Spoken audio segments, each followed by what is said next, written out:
these guys have more money now. And what that has allowed is that they've democratized the gun ownership thing. That is why it's critical that man with the illegal firearm goes away for a long time, because you have no other purpose for an illegal firearm than to go and kill somebody. This year, we've seen an increase in gun-related violence, particularly most of them gang-related. And we know this because the victims are also gang members and the perpetrators. And some of them appear to be killings for hire. So we are seeing that sort of thing play out. So you have persons who are just the way it is done. In the surface of it, it may look like a robbery, but clearly it is not, because nothing's taken. So somebody comes in and shoots somebody unnecessarily.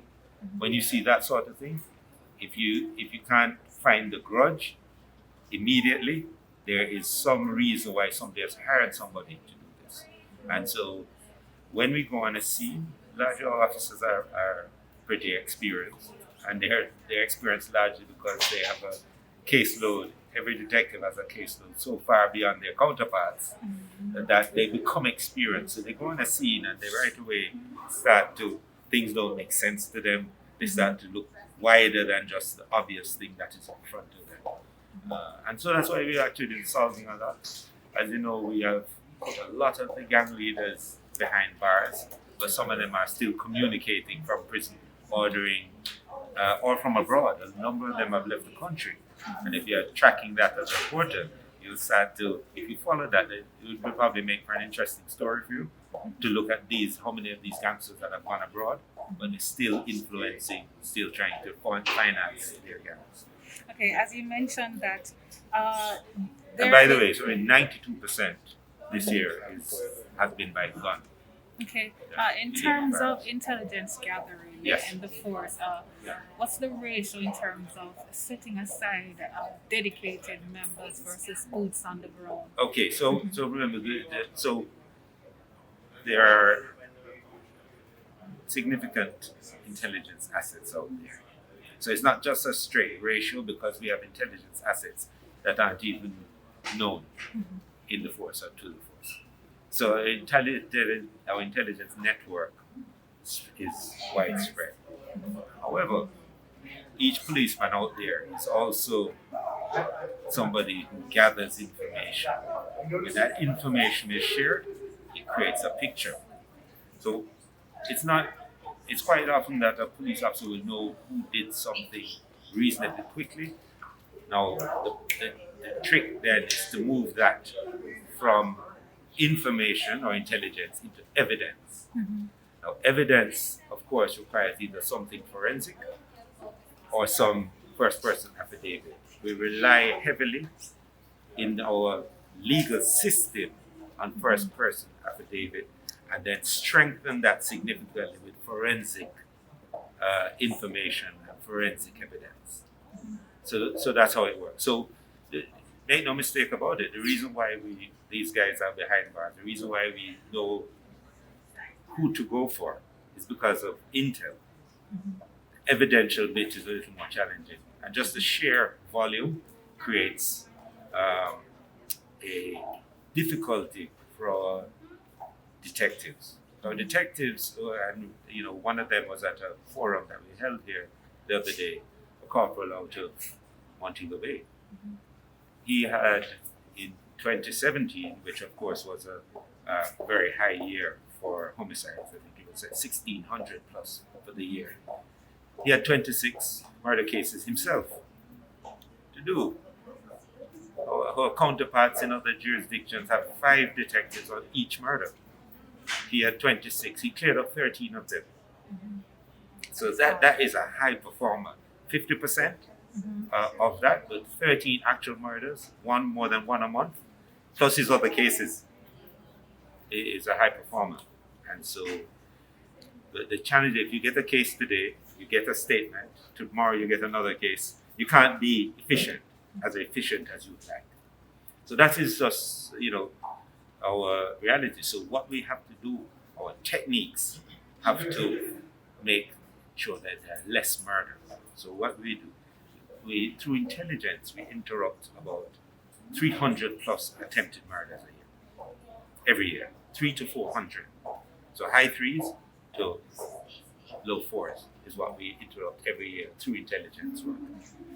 The criminals seem to have themselves amassed a sort of intelligence gathering. I would look at young Gabriel and think that assisted them in that.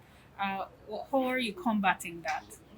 Well, so remember, they like us.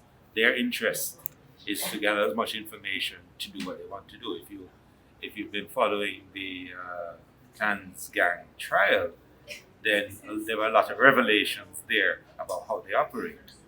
You know, how when you have a gangster saying, well, how come murder is ahead in Montego Bay than our space? So you turn up the murders just to compete. That's a different kind of mindset.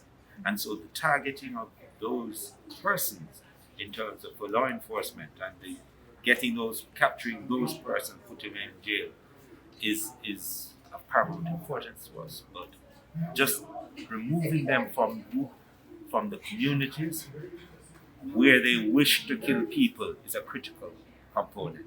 If they are there, they don't need to have a gun on them. And this is the discussion, you see. When you talk about boots on the ground, obviously we'll never have enough police officers to stand beside everybody.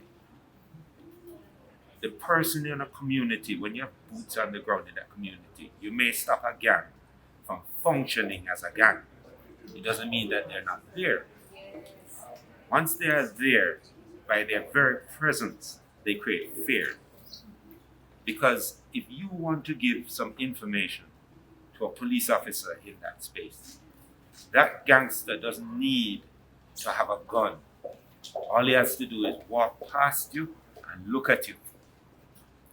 And when he has done that, you know what's coming.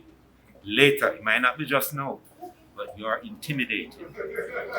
Key to our strategies, and that's why we do certain things, is to remove those people from the space. Because if they're there, they don't need a gun to intimidate on them. So whatever methodology we use has to remove them from space. It's important that our public, our media, our judiciary corrections, political leaders, and everyone, that all of us appreciate that if we want the Jamaica we want, we have to collectively deal with this issue. We don't have a phenomenon of murder. We have people who are killing people. They're out there, they're murderers. Some of them are doing it for hire. There's no intervention that is going to assist them. These people make money from what they do, and big money. We need to, as a police force, we reach out and create pathways, interventions, work with partners to ensure that we have less and less people going into that. When you're in the life, when you've chosen that life, you need to be in prison. Right? I have no equivocation about that. Once you have that life, you've been in prison for a long time.